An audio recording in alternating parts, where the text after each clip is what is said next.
Hey, what's going on, everyone? My name is Mundane Matt, and it's always interesting to watch the warring of two ideologies, right? Especially when you're not necessarily involved in either one. It's fun to sit back, eat some popcorn, and watch them attempt to mutually destroy each other.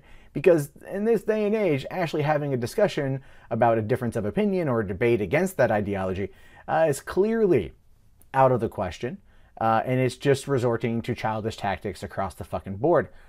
But this particular story is one that I haven't fully, I think both parties are wrong here, and both parties are trying to make it worse than what it is, to be fair.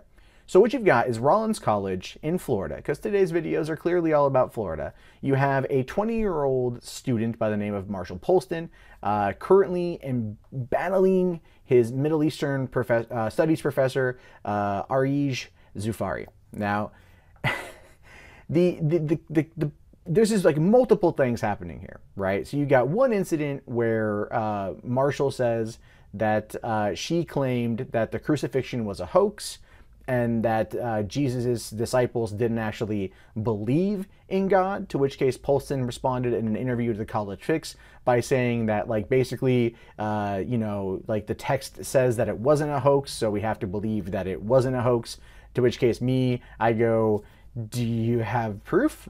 Honestly, this is one of those situations in time where I'm like, pics or it didn't happen, So again, it's just, she has her belief. She is a Middle Eastern studies professor, and he is a theologist, right? So they're gonna butt heads, and the situation kept kind of increasing and increasing and increasing. They've gotten in open debates in course. She's accused him of intentionally trying to derail the class. He accused her of not punishing a student when that particular student, who happens to be of Muslim faith, during a discussion about Sharia law, said openly that gays should be decapitated. And a lot of people were none too pleased at that comment. And the teacher failed to report the student or punish the student for making that claim, outside of simply saying, you're in a timeout. All right. And so things kind of came to a head too when he wrote a paper and she gave him a 52% on that paper. And this is where I feel we're getting into a battle of egos here. Okay, at least on Marshall's side of things, because he says that he's only ever gotten straight A's before. That this is a 20-year-old kid who's traveled the world. He's lectured, in Muslim countries. He's done all these things, and getting a 52% is her attempt at trying to silence him, right? And again, I don't have the paper. I don't know the subject matter of the paper. I'm not saying there isn't a bias there, but it feels odd that a professor would do that sort of thing. To me, it feels like Marshall was attempting to kind of get his own victim persecution complex thing going on to kind of combat her own victim persecution complex, because what she did after things began to escalate is she contacted the ACLU in Florida and said, oh, I'm having this problem again. How do I handle a disruptive student? Right? So she says, seriously, I'm having another one of these problems. So that to me showcases that there is a pattern in her classes with her students, at least involving disagreements of religious ideology, that has prompted her to seek the help of the American Civil Liberties Union, because she can't apparently contain something when she makes these kind of bold statements.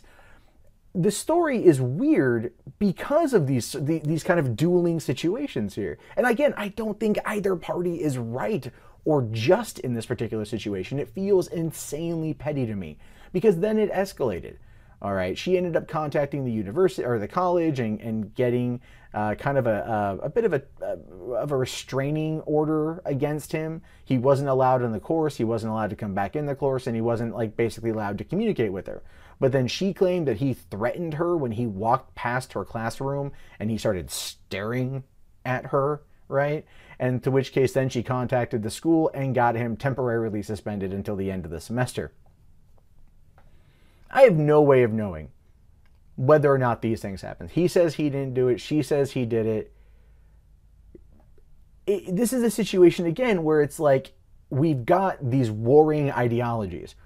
And you've got a 20-year-old who, in my opinion, based on what what I've read that he said in interviews and what just the impression I get is that he's one of those know-it-all 20-year-olds, and we all know those kind of know-it-all 20-year-olds. I think to an extent when we were at that age, we were all like that, you know. And then even like to myself, I'm 35 now, and there's times where I'm like, I fucking know, you know, like we all get like that occasionally. The key is to understand that we don't know everything, and then use it as a jumping off board. But then you've got him trying to battle against a Middle Eastern studies professor who clearly is of Muslim faith, of which he has a warring ideology with, even though he claims that he is kind of, you know, embraced all aspects of Muslim culture by going to these different countries and lecturing at these colleges, right? And then you've got her that's out there making these you know, claims of that the crucifixion was a hoax and that the disciples of Jesus didn't actually believe in God. And then him trying to use the Bible as like a gotcha moment for text. Like, well, it says right here in the Bible that it happened, so clearly this is what happened. And it's like, you know, it's that whole notion where it's like the outsider here is like, okay, why don't you guys just like either agree to disagree or have a formal debate in class about these subject matters. Now, the one thing I will say I kind of agree with Poulsen on is that whole comment that one student made about decapitating gays under Sharia law. Now, I'm very much a proponent of free speech. I don't think the person should have been like punished for it, but I think that should have like opened up a line of dialogue about why that person thinks that way. And I can understand, even if I don't necessarily agree with the response to that. I don't think gays should be decapitated, but I also, you know, like Sharia law is something that I think requires a lot of people to be like unindoctrinated from. And that's the problem when it comes to the pushback against Sharia law, is that a lot of people out there, they don't actually take the time to approach it from the perspective of like, how do we combat this extremely ass backwards ideology? You know, you look at people like Linda Sarsour, one of the organizers of the Women's March, who very much believes in Sharia law, even though she herself lives in Brooklyn, born and raised in Brooklyn, never once has ever been around Sharia law, and when it's fully enacted, and is really pushing some narrative concerning that shit, which makes me wonder if this particular student feels the same way. But one of the points of contention with this particular subject was the fact that, you know, this was happening so close to the Orlando shooting. And I understand the apprehension from the people who live in Florida, who feel that they were personally affected by that shooting, to not be happy with what this person said. And I get that, and they have every right to feel that way. But that student also has every right to feel the way they feel, which is why a situation like that should have prompted a discussion. You figure at that moment in time, you're learning about academia, right? You're in academia. You're completely engulfed in the idea of knowledge and learning. But they didn't. They just butted heads constantly, and that caused all these problems. So now he's suspended, and he's trying to get himself, you know, reinstated and all that shit. But I feel like in this particular situation, the best course of action is really for this kid to focus on the rest of his studies, get through it.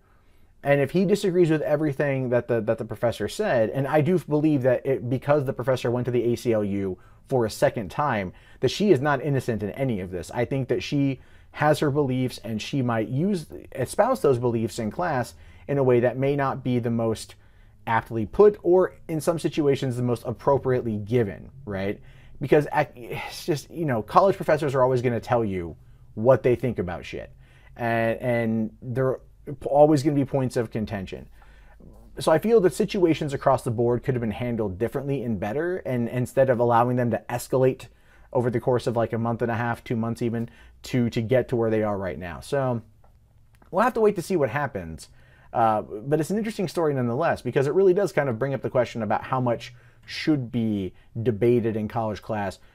Should students, you know, feel like their opinions don't count, and that they're you know, being told different things in their beliefs? How do they respond to that? It's interesting, which is why I wanted to cover this particular story today. So what do you guys think about this? Like, let me know in the comments below. Do you think that Marshall is in the right? Do you think that the school is in the right? Or do you think that the teacher's in the right? Some people in the comments on this article have said that she kind of, you know, instigated it and everything else. And again, we don't have all the info here. We don't have everything. All we have is his report of stuff that she said in class that he disagreed with. And we know that his response to that is him citing the Bible as being like the predominant text. So it's an up in the air situation. I want to know your guys' thoughts about this. Be sure to let me know in the comments below what you guys think. And if you haven't already, please thumbs up the video, subscribe to the channel if you're new, check my vlog channel up here, the movie news channel, $3 Theater right here. I'll talk to you guys later. Have yourself a great day. Peace out.